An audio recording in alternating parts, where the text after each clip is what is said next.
This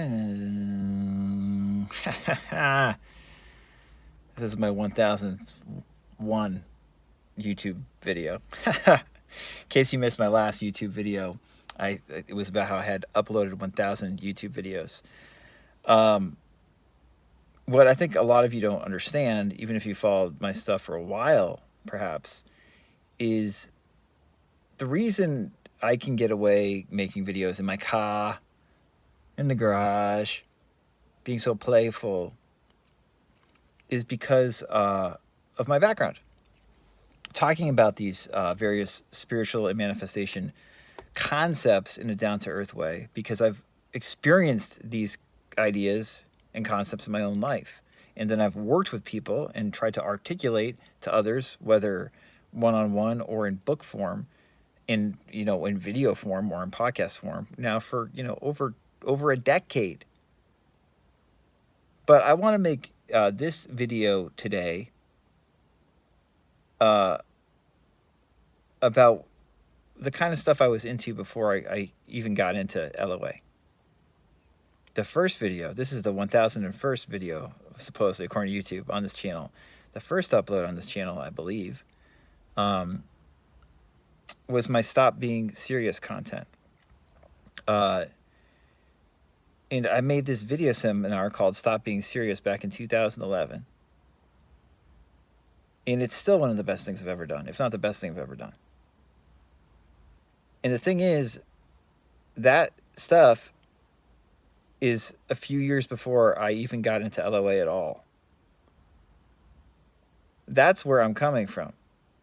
And the teachers that I resonated with then are still the teachers I probably resonate most deeply with. And a few more like them that I've discovered since then. People like the Zen teacher Kodo Sawaki, or Shunryu Suzuki, right? Or modern mystics like Byron Katie. Those are the people who deeply affected my spiritual life. In my 20s, and then later out in my early 30s. And then in my early 30s, I also encountered Yuji Krishnamurti. He really affected my life. I found all these people. I found all my quote-unquote spiritual teachers before I got into LOA. And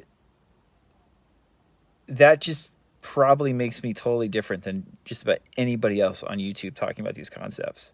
Because people get so into the ideas and the theory, all these amazing LOA concepts, and the esoteric theory about the metaphysics of them.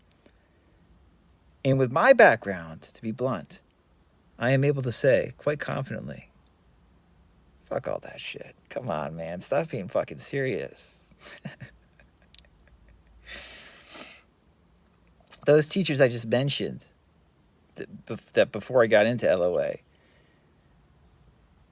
they'd be laughing at most of this shit.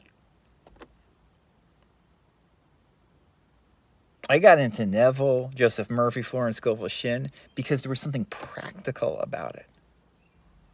And when it ceased to seem that practical to me, I was ready to drop it. And that happened to be a couple of years into my LOA journey. And it also happened to be, probably not coincidentally, probably manifested it, when I discovered Emile Coué. And when I discovered Emile Coué in 2016, it was when I really was able to grasp the practical nature of these LOA ideas.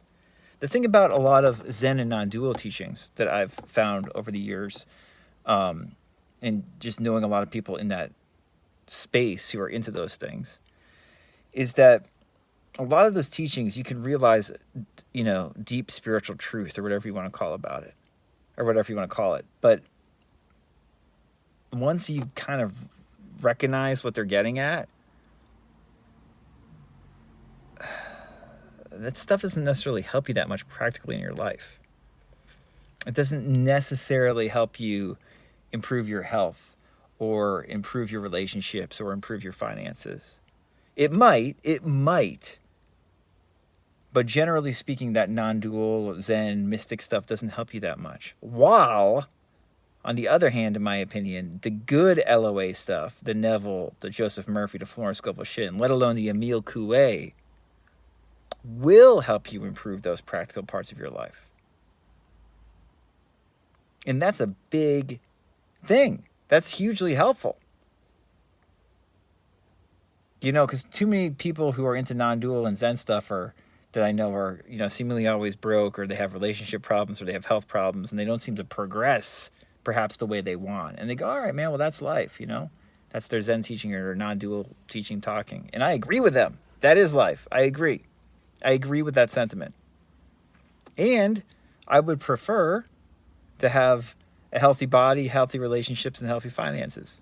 I would prefer that. That's my preference. And I think the LOA teachings are going to help us with that, usually, more than a lot of these more mystical sounding teachings. But this is the thing. The mystical sounding teachings are fucking right.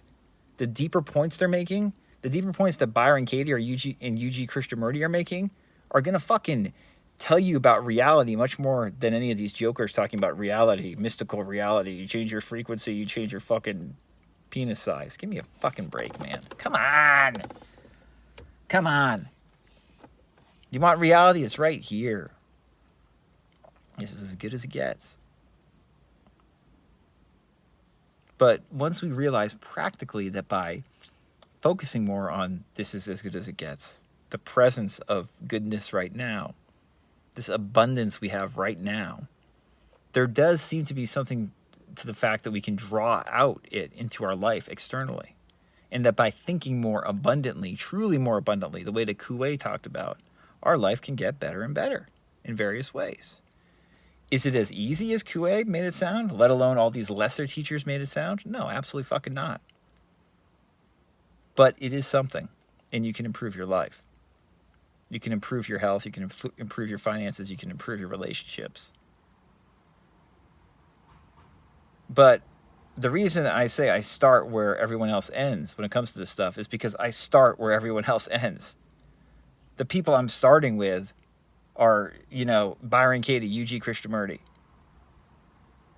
Those people will light you up compared to this LOA bullshit. When we talk about, ultimate reality, my I amness, my fucking da-da-da-da-da-da-da.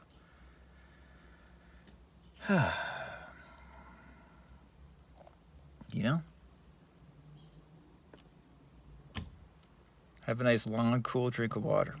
It's my advice. If you want real help, you know where to find me.